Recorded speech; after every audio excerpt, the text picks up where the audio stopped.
3 айдын ичинде биз бүтүрүп коебуз, анан мына жерди бердик, муну алмашабыз дегенде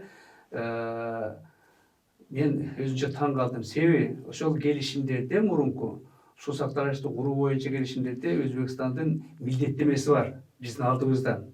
Вот бир эле компробат суу сактагычы боюнча айтып кетсек, булар ошол салып атканда бизге убада беришкен. Биз жанагы суу жердин алдынан чыкпаш үчүн коллекторный дренаждык системаны куруп беребиз. Башка жака чыкпасын суунун алдынан деп. Жердин алдынан суу чыкпасын деп. Бул биринчи. Экинчи, бизге биринчи келишим боюнча 219 километр салыш керек болчу. Анан кийин булар ар кандай аргументти келтирип туруп 70 километрин кыскартып 149 километр калган болчу. Ошол биз салып беребиз деп, ошол канал салынганда Бүргөндү массивине чейин бизде бир 20.000 гектардан ашык жер, суулуу жер пайда болмок. А булар суу сактагычты салгандан кийин 43,4 миң гектар суу жер пайда болду да. Мына канча жыл өттү. Ошо жылдан тартып булар жанагы милдеттемесин аткарып келген эмес. Анан биз баарын берсек, баарын салышса, жерлерине сугат менен ушундай көп түшүмдөрдү алып атса, биз болсо ошолордун кесепетинен колдон чыккан жана кирешелерди жок кылып, жерибизди айдай албасак, сугара албасак, каналдарыбыз жок болсо, аны айтыш керек да, ай, туугандар, мына келишим, силер ушунча жылдан бери бүтпөпсүңөр, ошон үчүн мынанча биз зыян тарттык, мынаны салган жок экенсиңер, жок дегенде ушуну салгыла, анан кийин сүйлөшөбүз десе, мындай ишиң жылыйт да. Туурабы?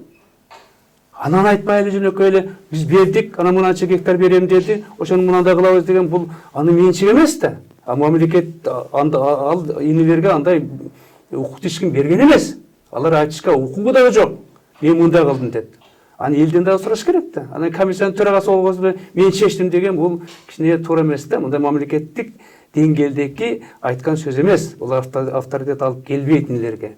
Мына ошонун негизинде жанагы аргументтерди мен айтып чыктым. Ушулардын кесепети себеп дегенде суу эмнеден чыкты? Айтып коеюн. 84-жылы булар жанагы плотинаны көтөрүшөт. 906 метрден 908 2 метр өйдө көтөрөт де. Биздин уруксатсыз. Биздин макулдугубуз жок. Бул дагы өзүнчө бир чоң туура эмес тиги коңшу тараптан.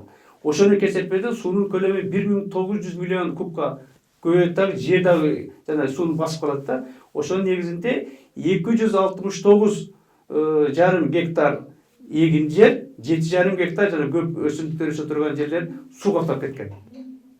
Мына ушулардын баардыгын айтыш керек. Ушундай кылдыңар, биз көтөрүп койдуңар. Бул мындай да. Мунун алдында миллиарддаган акчалар, долларлар жатат. Жана Сапрепель. Да, Сапрепель деп ал жана ылайдын топтому деп кыргызча айтсак болот да, ил деп коюп. Буга бүгүнкү күндө мындай каалагандар көп да. Ошол эле Өзбекстанда бар билет. Себеп дегенде жанагы суу сактагычтарды бар бизден барат да.